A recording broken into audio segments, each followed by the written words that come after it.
For most of my adult life, I have identified with the oak tree. We have an oak leaf on our wedding rings. We had oak leaves and acorns on our birth announcement. I have a thing for oaks. The oak is not the tallest tree, it's not the fastest growing. It is hard to knock over. Strong, durable, long-lived, and steadfast. Qualities often valued by society. For better or worse, I am not a tree, at least in this lifetime.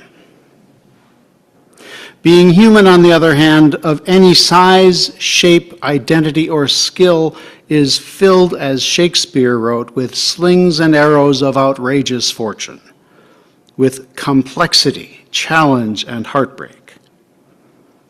As we were reminded, to be human is to exist in a world that can be cruel, in which the ground shifts and the solidity we often seek is an illusion. By the way, science has taught us that at the atomic level, matter is overwhelmingly more empty space than tangible substance. The space we are made of is filled with energy fields and interactions. The perceived solidity of matter is actually created by dynamic, repulsive force fields rather than packed physical matter. We are, in fact, filled with repulsiveness. Congratulations. And as if our minds aren't already blown away, there's this.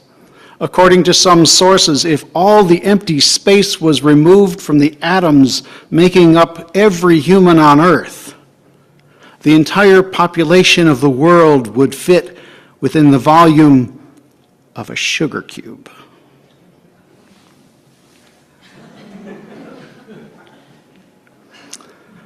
And yet, here we are, in all our spaciousness, coping as best we can with the complexity, challenge, heartbreak, and cruelty of the world. Sometimes in these circumstances, we forget that we live in a sacred interdependence. Some days we feel like we've run out of spoons. Sometimes we lose our way, and we're not always our best selves. Whether it brings you solace or more anxiety, everything about our existence points to change. Nothing is static. And change involves loss. And we grieve the cost of losing the people and things we have come to love. Such is life. And so, flexibility and perhaps humility often are required when we encounter misfortune or forces beyond our control. When a big storm is heading our way, flexibility is recommended. Yeah? We stock up our pantry. We charge our devices. We postpone or cancel our meetings or move them online, and so on. I've spoken before about embodying our deepest personal and shared Unitarian Universalist values. For those who were here for that service, let's review. 1 is transformation. 2 is equity. 3, plurality. 4, justice. 5, generosity. 6, love. And 7, interdependence. Thank you for those who remembered that. So how do we remain rooted to our values while being flexible in the moment? Do we make exceptions? Is it a matter of degrees? How do we stay committed to our values and still, for example, make space for perhaps opposing perspectives. Reverend Haley's chalice lighting words remind us that amid the crises and chronic stresses of life, we can and do learn to regroup, especially here together. Let your body tell the truth about what's going on with you. Check in with yourself, your mind, body, and spirit. Shake free the stories that live in your skin because they may not be so helpful anymore. Breathe out your burdens, breathe in beauty. Breathe and be fully present to the sorrows and joys of life. Remember that you, your children, your parents, your coworkers, your friends, your neighbors do not have to be perfect. Perfection is an impossible standard. Now, in contrast to other social contracts, we as a congregation are a people with a shared covenant. We are here because we long to try again. We are here to promise to be partners in this long-haul work of loving and becoming, even as we grieve the cost of that loving. Like other traditions, Unitarian Universalism is not an easy faith to hold. Here we might reflect on our shortcomings, as Reverend Haley wrote, and seek that deeper path of living through forgiveness and generosity. I've been reminded this past week in a number of different ways about the power of language and how our words can affect other people. And I just wanted to remind us all that the words we choose have an effect on other people. The words I put on paper here are not just anything I throw at the screen, right? That's just an aside. Here we are present to one another. Here we are witnesses to one another's joys and sorrows. We remind one another that we are not alone.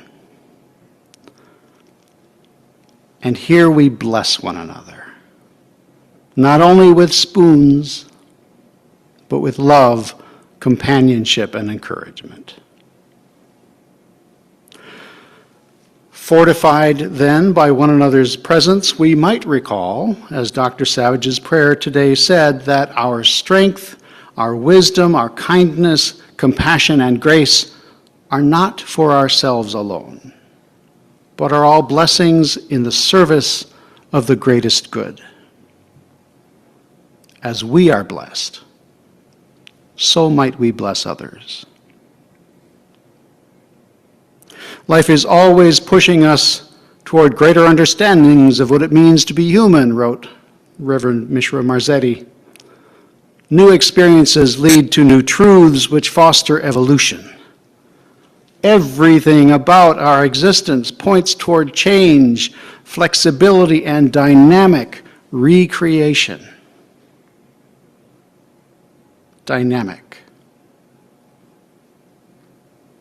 How many of you have found yourselves swaying as we sing songs in the sanctuary? How many of you have heard or seen of the dynamic young British musician Jacob Collier, the music teacher among us? He is known for leading auditoriums full of people in singing. In one of his performances, he shared his theory that human beings were born to wiggle, especially to music. I'm sure he's not the first or only person to hold this thesis. In fact, parents and midwives the world over, I'm sure, have known this to be true since our species began. But hearing his theory, this theory, reminds me that we human beings are built for movement and flexibility, physically, psychologically, and spiritually.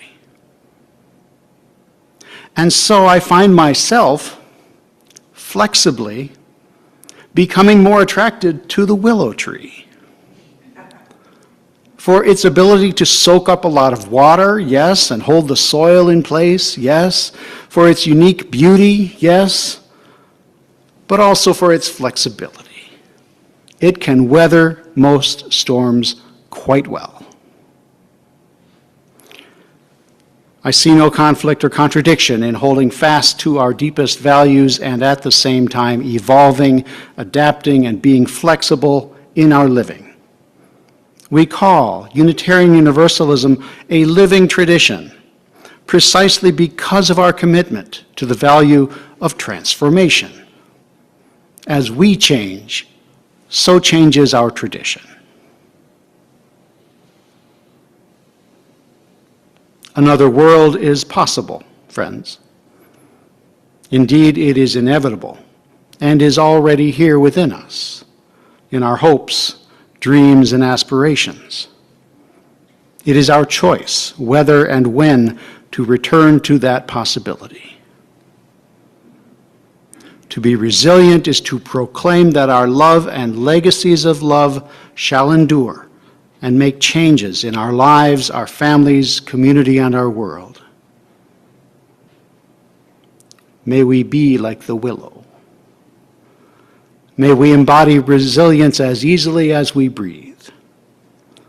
May our resilience create ripples of possibilities for those who seek us as beacons and liberation. May we be present for the freedom of this new day, dawning for us all. So may it be.